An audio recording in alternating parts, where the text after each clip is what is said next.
ما ينبغي أن يحرص عليه الإنسان في الدعاء: أولاً تجريد الإخلاص، فادعوا الله مخلصين له الدين، ألا لله الدين الخالص وما أمروا إلا ليعبدوا الله مخلصين له الدين.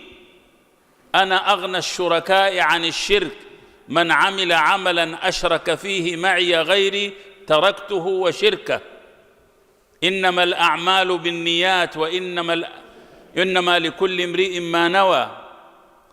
كان هذا العلماء يعظمون حديث إنما الأعمال بالنيات، ولذلك البخاري أورده في 7 مواضع من جامعه الصحيح واستهل به، لم يكتب مقدمة لكتابه الجامع الصحيح، وإنما جعل حديث إنما الأعمال بالنيات هو فاتحة هذا الكتاب.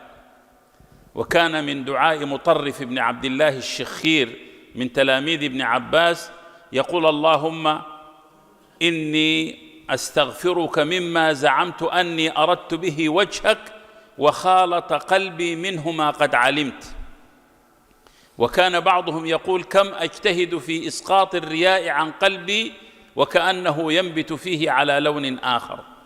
ولذلك قالوا: العمل لأجل الناس شرك، وترك العمل خوف الرياء رياء، والإخلاص أن يعافيك الله منهما. فتجريد الإخلاص هو الأساس في هذا، ثم استشعار الانكسار والتذلل لله رب العالمين، ثم ادعوا الله وأنتم موقنون بالإجابة، أن يحسن الإنسان الظن بربه سبحانه وتعالى، وأن تتعاظم عنده الثقة. رابعاً الإلحاح في الدعاء، إن الله يحب من عبده أن يكون ملحاحاً في الدعاء. وأيضاً من هذه الآداب تحري الحلال في المطعم، في المأكل، في المشرب. أطب مطعمك تكن مستجاب الدعوة. الرجل يرفع يديه إلى السماء ومطعمه حرام وغذي بالحرام، فأنى يستجاب له؟